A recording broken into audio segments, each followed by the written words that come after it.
Hello दोस्तों, welcome two माय channel SM की भोजपुरी कहानी।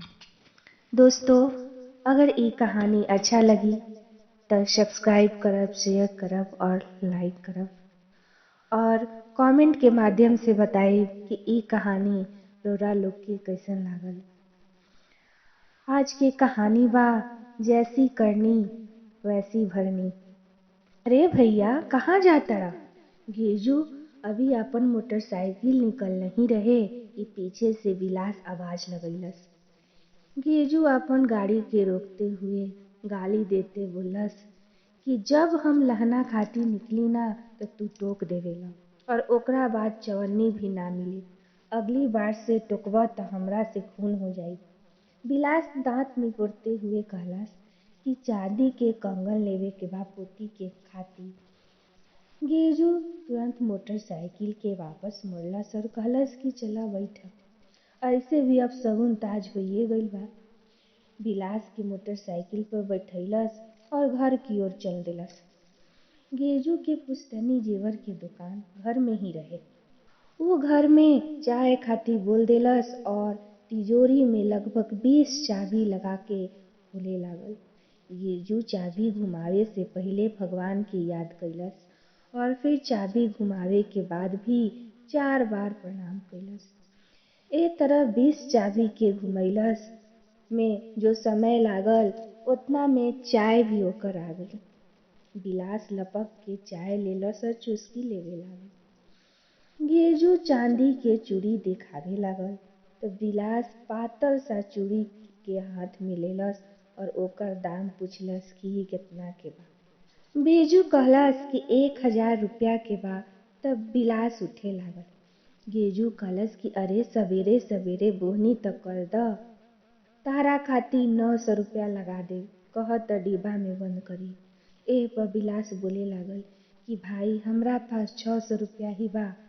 एह पर गिरजू कहलस कि चला हम आपन मेहनत छोड़तानी, कम से कम चांदी के वजन के दाम तो दे द। 800 रुपया से कम हमार लागत नइखे। एह पर विलास कहलस कि भैया एक दाम 700 रुपया देब त द ना त हम जातानी। अभी 600 रुपया रख ल और 100 रुपया उधारी लगा द। अगर मंजूर होखे त कह वरना हम चलतानी। गिरजू अपन गुस्सा दबाते हुए कंगन के डिब्बा में रखलस और 600 रुपया के गल्ला में डाल फिर से सब देवी देवता के तस्वीर छू छू के प्रणाम करे लागल। विलास कंगन लेके विजयी मुद्रा में घर की ओर चलल। तब गिरजू चाय के गिलास उठैलस तो पता चलल कि चाय में एगो मक्खी कूद के अपन आत्महत्या कर लेले बिया। वो विलास के मन ही मन गाली देवे लागल और कहलस कि मात्र 20 रुपये ही कमैनी। विलास अपन घरे आके अपन पत्नी के कंगन देखैलस और कहलस कि ल 1200 के कंगन ले आइल बानी। पत्नी मुंह बिचकाते हुए कहली, 900 रुपया के कंगन ले आइनी त देखावतानी। 50 वरिस के उम्र हो गई, एगो पायल भी ला के आज तक देले बानी हमरा के। विलास बात के अनसुना करते हुए कहलस कि अरे उस 700 रुपया में लाइल बानी, कम करे के नाम ही ना लेत रहे। मगर हम तो बोहनी के समय गई रही, ऐसे 700 में ही रोनी सूरत बनाते हुए कंगन हमरा के देलस। पुन्नू हजाम बोलले रहे कि वो अपन बेटी के शादी के गहना बोहनी के समय ही खरीदलस त सस्ता पड़ल। गिरजुआ त गेंडा के भी छाल छील लेवेला। अब 100 रुपया बाकी बा। एह में से 30 रुपया बकरी के दूध के काटे के बा और अगला बार जब ओकर बेटा बीमार पड़ी त ओहमे 70 रुपया के बकरी के दूध दे दिया। गिरजू 3 दिन बाद से ही विलास के दरवाजा पर धमके लागल। 1-2 दिन त हाल चाल और गप्पा लड़ा के चल गईल। अगला दिन उ विलास से कह देलस कि भैया 100 रुपया हमार जौन बाकी बा तन दे द।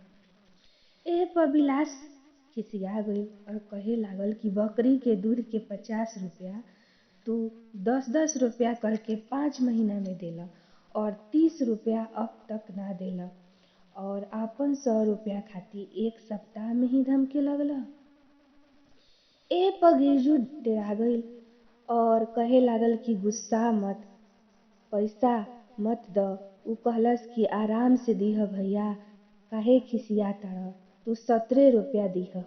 अब रोज गिरजू बिलास के सुबह शाम गुजरते हुए राम राम करत रहे, मगर बिलास पर कोई फर्क ना पड़त रहे। एक दिन बिलास के बहू आपन पायल साफ करवावे गिरजू के दुकान पर गई, तो ऊ मनमाना पैसा मांगे लागल। जब किचकिच होखे तो ऊ कहलस कि 70 रुपया बकाया दे द, तब 30 रुपया लागी, वरना 50 रुपया से कम ना होई। बिलास की बहू गुस्सा में पायल गिरजू के मुंह पर दे मरलस और पैर पटकते हुए अपन घरे आ गई। ओकर सास लड़े खातिर गिरजू के दुकान पर बहू के साथ पहुंचल त पता चलल कि गिरजू के माई के हालत खराब बा और अर्ध सांस चलता। मुंह में तुलसी गंगाजल डाले के बाद अब गोदान के कार्यक्रम पंडित जी कहलहन। गांव में काली बाची सिर्फ बिलास के पास ही रहे। ऐसे गिरजू दौड़ते हुए पायल लेले बिलास के घर पहुंचल और पायल देखते हुए माफी मंगलस। ओकरा बाद ऊ बिलास से बाछी देवे के कहलस, तो बिलास साफ साफ मना कर देलस। ए पर फिर बहस होखे लागल कि गांव के भाईचारा बिलास तू नइखा निभावत। बस उनके पंचायत बढ़ गई। तब गिरजू कहलस कि बिलास हमरा से 70 रुपया 6 महीना से लेले बाड़न और ऊ नइखन देत, ऐसे हम पायल रख लेनी ह। अभी माई के द्वारा दान करल खातिर बाछी मांगतानी और ऊ बाछी के हम पंडित जी से 51 रुपया में खरीद के हम इनका के फिर से लौटा देब, त ई भी नइखन मारत। अब बिलास के बोले के बारी आइल त ऊ कहे लागल कि हमार 30 रुपया गिरजू 8 महीना तक रखले बाड़न और 50 रुपया भी 10-10 रुपया करके 5 महीना में लौटैलन। अभी हमार बाछी के ई दान करवैहन और फिर पंडित जी के 51 रुपया मिली त हमरा का फायदा। अगर पंडित जी 51 रुपया में बाछी बेची हन तो हम आज ही उनकर घर से 3 बछिया 100-100 रुपया के हिसाब से खरीद लेब। पंच तब विशाल से कहलस कि गांव के भाईचारा के नाता गिरजू के बाछी दे दे। एह पर बिलास फिर बोललस कि दुखन मर गई रहे तो ओकर करम खातिर जब ओकर बेटा गिरजू उधार मांगे आइल तो ऊ 10 रुपया सैकड़ के हिसाब से ओकरा के सूद में रुपया देलस। ए में भाईचारा ओती घड़ी कहाँ गई रहे। पंच गिरजू के तरफ देखे लागल त गिरजू बोल उठल कि यही तो ओकर व्यवसाय बा। एह पर बिलास भी तबाक से बोल उठल कि गाय पालना भी हमार व्यवसाय ह। अगर हमार धनवंती बछिया गिरजू के यहाँ जाई त गिरजू एकरा के चारों पैर में पायल और विदाई में कम से कम 151 रुपया दीहन। पंच एक मत से कहलस कि भाई तू दोनों के आपन आपन व्यवसाय बा, एहमे गांव के भाईचारा के कोई बात नइखे, तू आपस में बात करके समझ ल, हम कुछ ना कह सकी। बिलास अपन घरे लौट गईल। 1 घंटा में फिर गिरजू दौड़ते हुए आइल और रोते हुए कहे लागल कि भाई गलती माफ कर, ई ल 151 रुपया और बाछी के दे द, हमार माई अब ना बची। बिलास तब स्वयं ही बाछी के खूंटा से खोल गिरजू के घरे ले गईल। ओइजा पंडित जी बाछी दान करवैलन और ऊ पैसा देके गिरजू से बाछी वापस खरीदल चाहल त बिलास ओकरा के रोक देलस और पंडित जी 151 रुपया देके ओकरा से बाछी के रस्सी ले लेलस। गिरजू अवाक रह गईल त बिलास कहे लागल कि भाई जैसन व्यवहार तू दूसरा के साथ करब ओइसने ही उम्मीद भी रख। तहार सामान के जैसे कीमत बा ओही तरह सबके सामान कीमती बा। तहार मजबूरी के फायदा उठा के हम 1000 रुपया भी मंगती त तू हमरा के दे देता, मगर गांव के भाईचारा ही रहे कि हम मजबूरी के फायदा ना उठेनी। ई आपन 70 रुपया ले ल और जे तरह तारा अच्छा ना लगे, तारा से कोई पैसा लेला के बाद समय पर ना लौटावे, ओही तरह दूसरों के सामान के मूल्य समय से चुकता कईल कर। गिरजू आज अपराधी के भांति गर्दन झुकौले बिलास के सब बात सुनत रहे।